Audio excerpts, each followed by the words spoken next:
Hello everyone! So ngayon guys, kagagaling lang namin sa palengke. Namili kami ng kunting paninda sa aking tindahan. So dahil sa nagutom ang aking panganay na anak, so kumain muna kami dito before kami dumiretso sa grocery. So ayan guys yung aming food.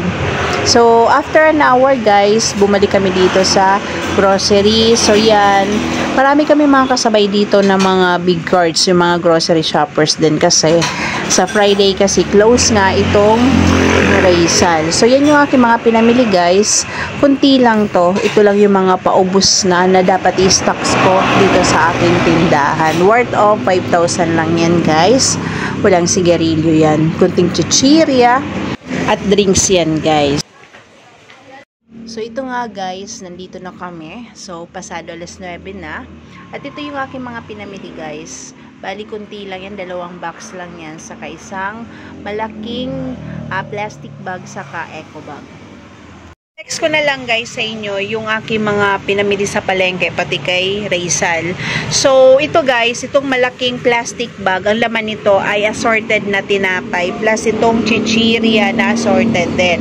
So itong nasa plastic bag guys, pati yung gamis na nabili ko ay sa palengke ko lang nabibili ito. Wala ito sa grocery guys. Tapos meron nga pala akong nabili dito guys na bagong guys, tinapay. So kasi ito pinakamabenta to guys. Ito mabenta to dito sa aking tindahan. May suki ako ditong bata. Diyos ko guys, pag bumili siya 5. So ito guys, reflex ko. So ito bago to sa aking nabibilhan na nito mga tinapay. So ito-try ko to guys kasi parang ang sarap. So ano siya guys hopya na mango flavor. So ito, trinay ko to guys. Bali, ang isang balot nito ay 120. 5 pesos guys ang puhunan. So, pwede kong ibenta to ng 7 pesos. Kasi yung mga tinapay guys ay 7 pesos ang isa. May tutubuin ako ng 2 pesos each na balot. So yan. Mabenta kasi dito ang hopya guys. So ito, itatry ko lang to. Then ito naman sa so ito guys, i-share ko sa inyo itong aking mga mabibentang ilan lang ito sa mabentang guys, gamis dito sa aking tindahan. Ito guys, last lang to, nag-start ako dito ay last month lang.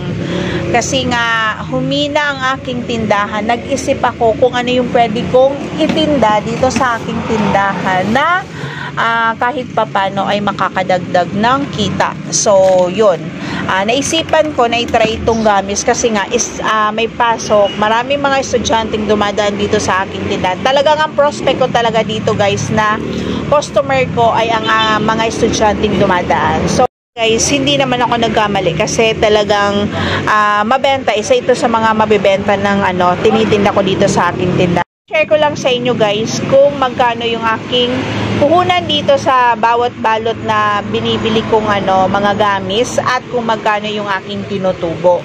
So ito guys, ito i-flex ko sa inyo. Itong karate belts na to guys, itong rainbow flavor. So ito lang yung binibili ko dito kasi nga mabenta to. Mas mabenta to compared dun sa ibang flavor. So itong rainbow ang hinahanap dito ng aking mga customer na mga bata. So ito guys, ang punan dito is 35.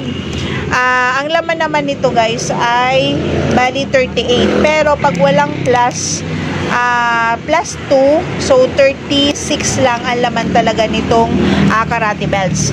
Ang benta ko nito guys ay 2 pesos each. So yan, ang isang peraso nito ay 2 pesos kasi alanganin siya guys sa piso. So 2 pesos ang benta ko nito. Bali lumalabas na ang magiging tubo ko dito ay 41 sa isang balot. Pero pag pag may bumibiling isang balot, 10 pesos lang ang patong ko. So bali binibenta ko lang ito ng 45 pesos kasi isang balot na yung binibinila. So may bumibili kasi guys na balot-balot nito. Tapos dito naman sa mga sa mango flavor, sa banana, saka itong uud ba yan ang tawag nila, saka itong watermelon. So itong apat na to, ito yung mga fast moving na mga ano dito guys, na gamis dito sa aking tindahan. So, itong isang balot na to, bali 500 grams yata to. Ang punan ko dito guys ay 75. Tapos, ang tinutubo ko dito ay 15 pesos. So, 15 pesos ang bawat tubo ko dito sa isang balot. Kasi ito guys, isang balot ay kasya na dito sa isang jar. So, ito nga pala guys, flex ko rin nitong cola flavor. So, mabenta ito guys. Nakabili kasi ako nitong yung isang buo. Guys, bali 2,500 grams. Bumili ako nito ng isang balot nga, itong 2,500 kasi mabenta to. Ito na nga lang yung aking stocks dito. Bali, ang puhunan ko dito ay 350. Ang tubo ko naman dito ay 150. So, ito na lang yung tira guys. Dito sa 2,500 grams. Tapos dito sa ibang flavor, tulad nito guys, itong ano ba to? Ang tawag dito ay burger guys. Saka itong ano ba to? Jelly bean.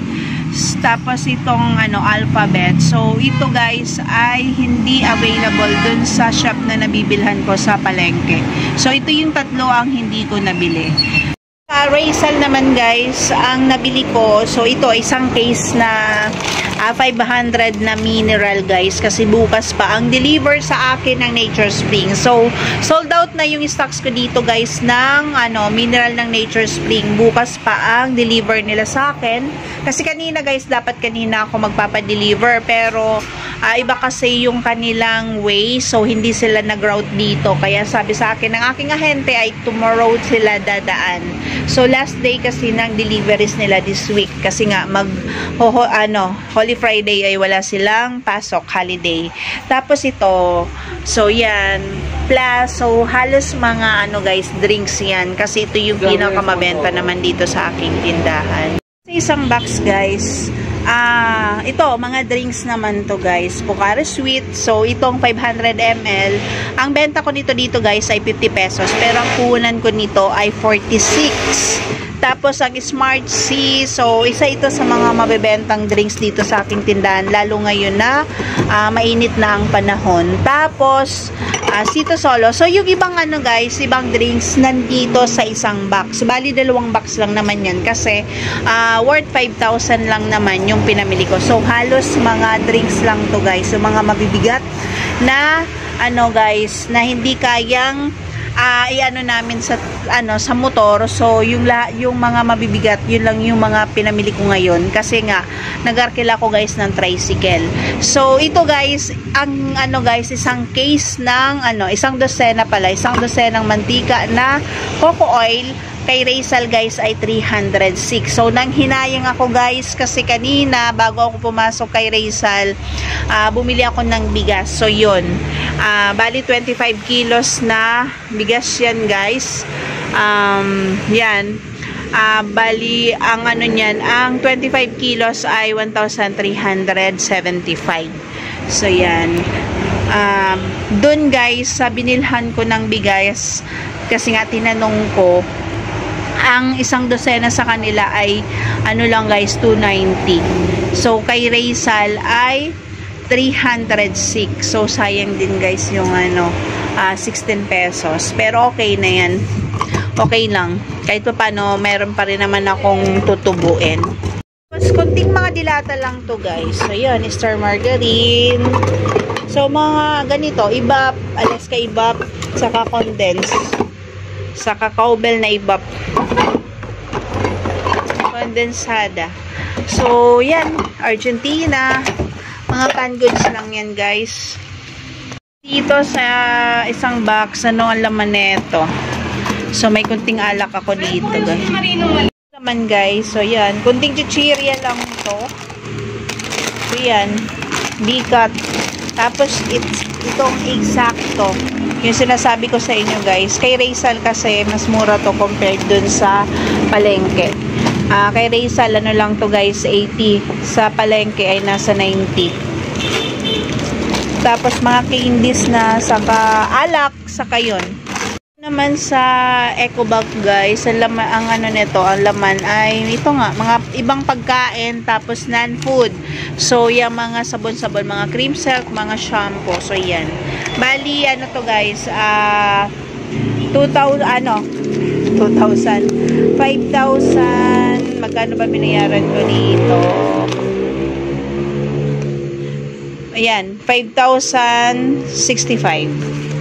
So, yan lang guys ang aking mga pinamili. Tapos, ang soft drinks kanina, yung pinadeliver ko ay nasa 2,200 naman yung binayaran ko. So, yan guys, mga konti na lang yung laman ng aking tindahan. Kasi, yung iba ay wala pang stocks, wala pang deliver. So, yun lang naman yung mga tinitinda ko lang naman dito. Soft drinks, tapos ibang alak. So, yung ibang alak guys ay nandito pa. So, namili ako ng kunting alak lang. Tapos, hindi ko pa nadi-display, hindi ko pa naipapasok yung ibang mga stocks ko ng soft drinks guys. Yan. So, yan.